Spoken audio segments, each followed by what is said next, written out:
Back another album review. Today's review is on the soundtrack for Challengers. The soundtrack was composed, mixed, and produced by Trent Reznor and Atticus Ross. Every Nine Inch Nails fan knows who those guys are. The soundtrack was made for the movie of the same name. It was directed by Luca Guadagnino, and this is the second time Reznor and Ross worked with him. The first time was when they made the soundtrack for Bones and All back in 2022. I should probably check out that movie and the soundtrack at some point. Just as a disclaimer, I haven't seen Challengers as of the making of this video, but I decided to get the soundtrack because I'm a long-time Nine Inch Nails fan. The creative director for the soundtrack was John Crawford. The engineer was Jacob Marino. The executive producers were J.C. Chamborden and Stefan Carrer. The mastering is done by Randy Merrill at Sterling Sound. The soundtrack was released on April 26, 2024 on the Knoll Corporation and Milan Records. It was initially digital only, with the physical version coming out on November 1st of the same year. It was released on the same day The Cure released Songs of a Lost World, but that's a story for another day. Now let's talk about the songs. The intro to this soundtrack is Challengers. Obviously, this is the title track. If you were to listen to it, you would notice how energetic, upbeat, and fast-paced it is. The next track is I Know. The upbeat tone and fast pacing reminds me of the soundtrack for The Social Network, and that was a damn good soundtrack. After that is Yeah, X10. This is one of the few tracks in the soundtrack that has vocals. That's followed by Le Alf. I really hope I'm saying that right. We followed up with The Signal. Reznor and Ross composed a few other soundtracks this year, but most of them are digital only. One of the only exceptions was the Tron Ares soundtrack.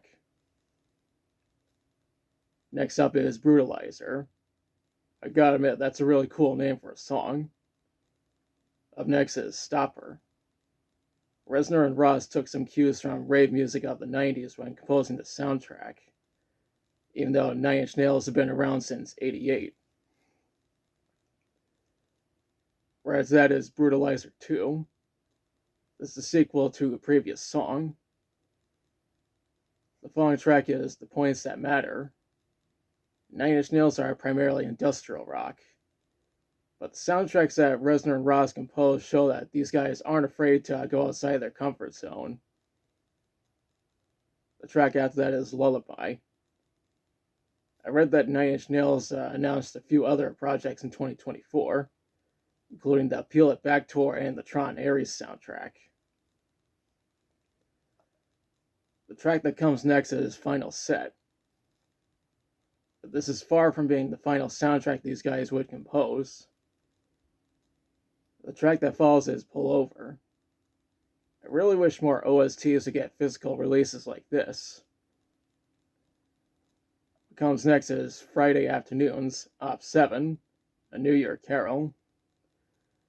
This was performed by Benjamin Britten, choir of Downside School, Hurley and Viola Tunnard. What's next is Friday Afternoons, Op 7, A New Year Carol, Part 2. Obviously, this is the second part of the previous track, and has the same personnel.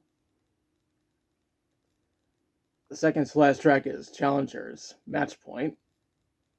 I really wish I could see Nine Inch Nails in concert. The outro for the soundtrack is Compress, Repress. Now, this track features vocals from Trent Reznor and his wife, Mariqueen Mandig.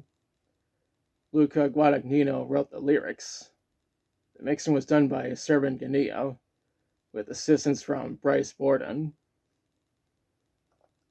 When researching the soundtrack, I read that it was number 8 on the US soundtrack albums, number 17 on the US top album sales, and number 4 on the US dance albums.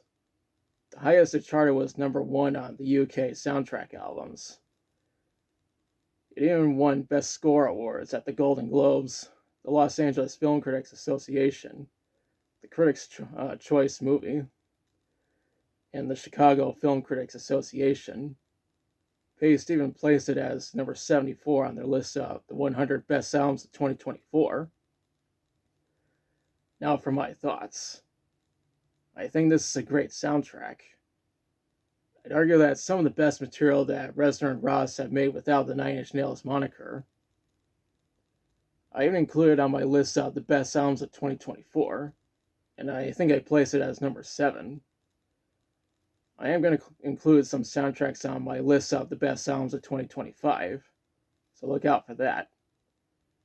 Overall, I recommend checking out the soundtrack. Now, as part of my question you, have you listened to the soundtrack for Challengers? If so, what do you think about it? What's your favorite song from it? If you saw the movie, what do you think about it? What's your favorite soundtrack from these guys? Let me know in the comments. If you like the video, be sure to like, share, and subscribe. Be sure to press the notification bell to notify of future videos.